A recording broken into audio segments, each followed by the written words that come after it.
What is going on? Welcome into the Set It Off Network. I am your host, Michael Seditol, and we are talking about LSU baseball going to Omaha for the 20th time in program history. Not only 20 times, 20 times in 40 years. So, I'm not very good at math, but 20 out of 40 is 50%.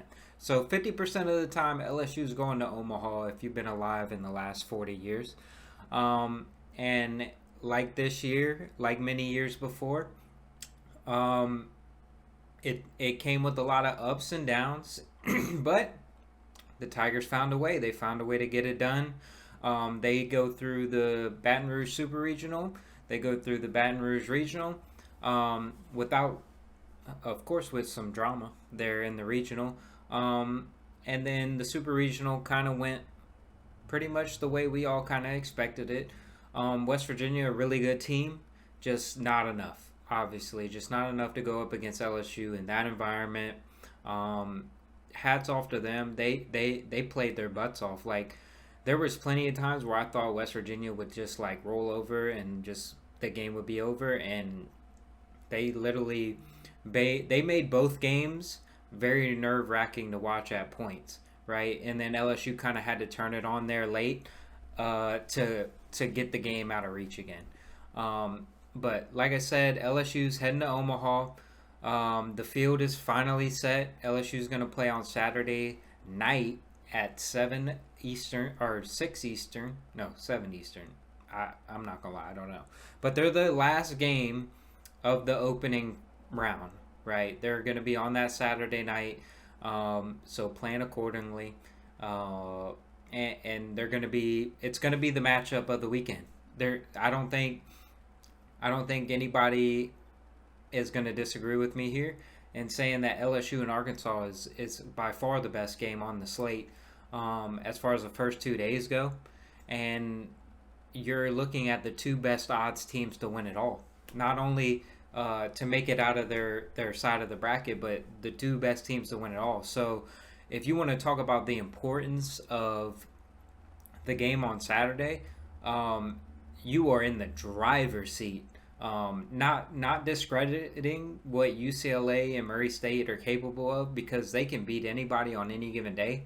But I don't think it's a question that Arkansas and LSU are the best two teams in the entire field left, and they just happen to be matched up against each other in the first game, and it's going to feed families. Like this is what college baseball is all about. Two SEC rivals going at it in Omaha, a chance to put themselves in that prime position at a run for a national championship, and it's what both teams would ask for at the beginning of the year, just a chance. To prove that they're the best. You can argue these have been the two best teams in the SEC all year. Both teams had ups and downs. LSU beat Arkansas in the regular season 2 out of 3 at the box, but that was a very competitive series.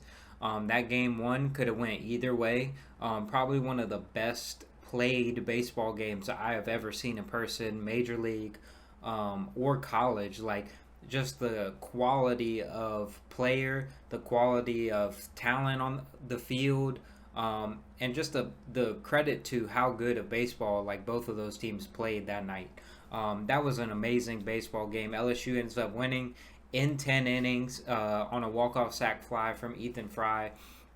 And you're going to see the same two guys going at it in Zach Root for Arkansas and then Cade Anderson for LSU. Two of the best pitchers in the SEC. Zach Root, first team All SEC. Cade Anderson, first team All SEC. So this is, Jay Johnson and company and LSU fans are no stranger to the Arkansas Razorbacks, and vice versa. Arkansas has seen everything that LSU is going to throw at them, and our LSU's seen everything that Arkansas is going to throw at them. So it's going to be a super exciting game. I want to talk about a little bit about the first matchup and talk about how it's going to play into this matchup and how some of the things about both teams have changed a little bit. Even, playing 3 weeks into the regular season. Like, it wasn't very long ago. It was probably about a month and a half ago, maybe. Um, but some things have changed for both teams. Starting on the LSU side, um, you have kind of seen the emergence of the rest of the bullpen. Um, you have found guys like Chase Shores. Obviously, Case and Evans is still in there, but Jacob Myers is a guy I think of. Jaden Newt is a guy I think of. Cooper Williams is a guy I think of. The guys that probably weren't playing tremendous roles at that time. I mean, Chase Shores was still there, but Chase Shores was just freshly demoted to the bullpen, and you were kind of still feeling out how that process was going to go. And then a guy like Jacob Myers wasn't even seeing the field at the time. Like, I'm pretty sure like he had still only thrown like one SEC inning at that point in the season. Same with Cooper Williams. Cooper Williams was a no-show as well until probably the last couple weeks of the season there. But you have really found some guys in this bullpen for LSU that have stepped up and proven that they can do what they can do. Lineup wise, it's pretty much gonna look the same. I mean, LSU's been doing the same thing lineup wise pretty much all season long. Like, you know what you're getting with Jay Johnson. He's gonna play favorable matchups, so we all know with the lefty on the mound what is gonna happen. So it shouldn't be a surprise at this point if some guys don't play and some guys do play. Maybe that have had success recently, because Jay Johnson knows what he's doing. He makes a lot of money to make these decisions, and he is very good at what he does, clearly. And so, they're gonna do that just like they've been doing all season. You're gonna see probably Josh Pearson in there. One thing I would be interested in seeing. All right, a lot of you remember obviously 2023 and the issue with the shadows, with the sun in left field at Charles Schwab. Playing that afternoon game, or that, like, I think it's 6 o'clock their time, but that game being at that time, that sun is going to get caught in between the top deck and the bottom deck, and it's terrible on the left fielder. And I would be interested to see if Pearson is in the lineup on Saturday against the lefty route. I think if I'm Jay Johnson, personally, I might think about moving Pearson to left field and putting Curriel in right. And not because Curriel can't do it, just because Pearson has played left field at that stadium. All right, he played it at an elite level. He literally won you the College World Series.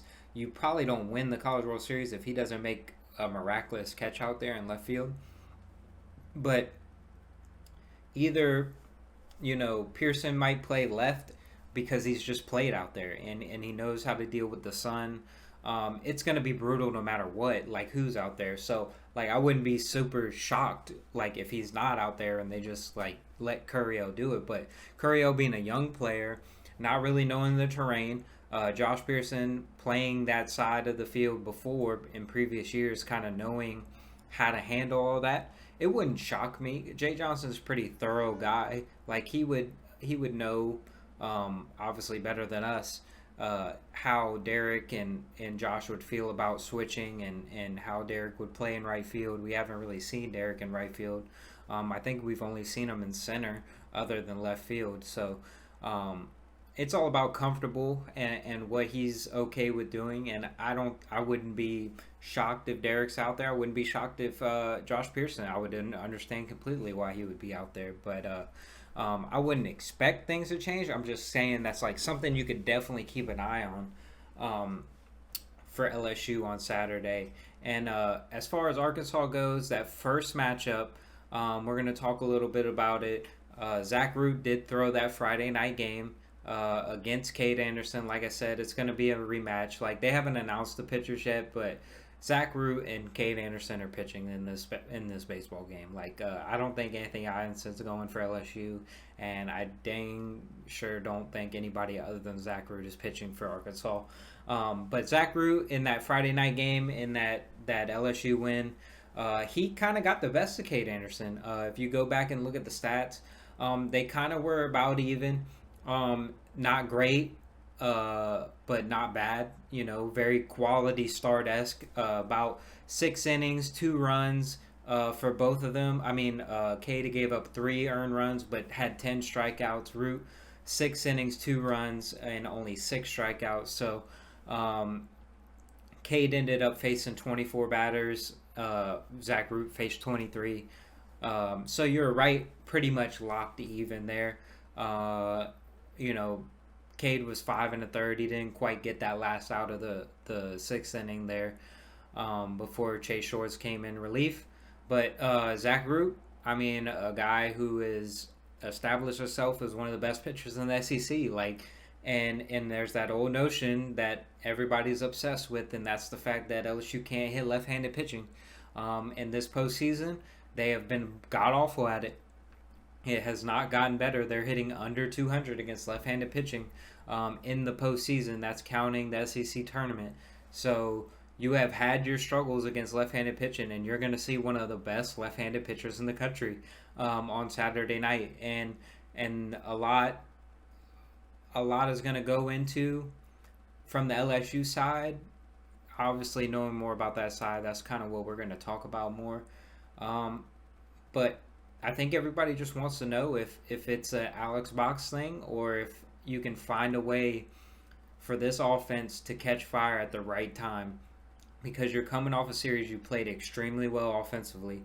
You were hitting everybody. You were drawing walks, swinging at strikes, not getting outside of the zone, outside of the plan that Jay Johnson has for them.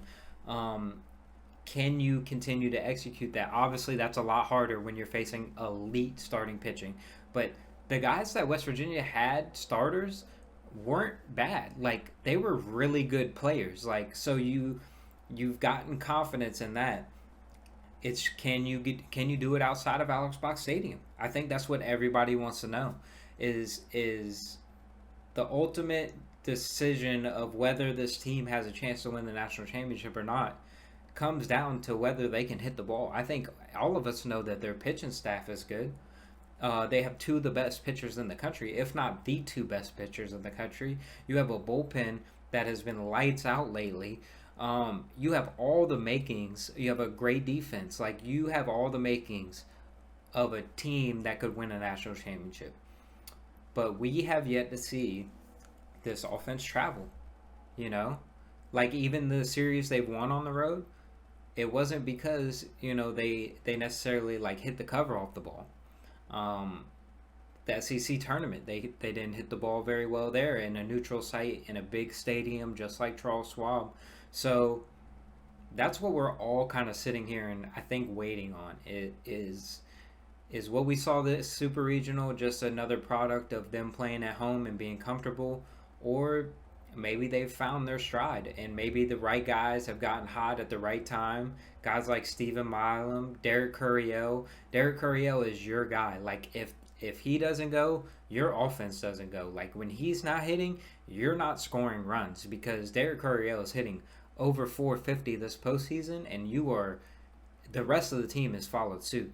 A guy like Stephen Milam, who hit over 400 in the postseason, a guy who struggled in all of conference play, barely hitting over 200, a guy that stepped up and came up with probably the biggest hits of the entire season this past weekend. So you have guys that are stepping up at the right times. You have the guys you need and have always been there. Guys like Jared Jones that are finding their stride here. A guy like Ethan Fry, who has been like the glue guy for the last month of the season, who's kind of put this lineup together. Like, you have the makings. It's all about, can you do it? Like, can you go out there and have a good game plan against Zach Root, a great pitcher, all right? And can you execute and get to where your strengths start to overmatch the other team, right? Because if you put a couple runs up on Zach Root, that Arkansas dugout gets a little tighter, right? Because, they're facing Cade Anderson. That's not an easy task either. They know Chase Shores is in that bullpen. They know Kason Evans is waiting for them in that bullpen. Like, the importance of this first game for both teams is going to be extreme. Now, my prediction All right, I'm not going to predict a winner because I don't want to jinx them. But I think I don't think there's any way in hell that these two teams don't play three times in Omaha. I just don't think there's any way that whoever wins this game doesn't face the loser again in the deciding games and ends up playing like a decisive game seven in that side of the bracket. Like I just don't see a world where that's even like I don't know, unless it's like one of those things where the team that loses this first game is kind of like knocked out of it mentally and like, wow, we lost that game, a close game or something like that, and then they just don't show up the next day and they get knocked out by, UCLA or Murray State. But I mean, it's hard to believe with the talent these two teams have on this rosters and the pitchers that both of these teams have. These are the two most talented teams by far in the tournament. The two odds-on favorites to win the national championship. So it's going to be fireworks. I'm super excited. I know y'all are super excited. And we'll see what LSU's got, man. That's all I got for you guys today. We're going to be talking about it a little bit more later on in the week, kind of breaking it down even more. But, it is what it is now. It's on LSU at this point. If the season has anything to tell, it is that LSU has been through the ups and downs and maybe they figure something out, but there's also that possibility that maybe they haven't. And Arkansas goes in there and shuts that offense down, and LSU just can't put enough runs on the board. Even in that big stadium, I mean, nobody's perfect, but you're asking a lot from a pitching staff if you can't score runs. So, looking forward to it. It should be a great game Saturday. I mean, like I said, I expect these teams to play three times this week and next week, and it's going to be an all-time classic, I think, for this first game. So I'm looking forward to it. I'm sure you guys are too. If you're still watching, man, make sure you subscribe to the channel. We're going to be updating you after the games, a little bit before the games, talking about the next matchup. So stay tuned for that, and I will see you guys next time.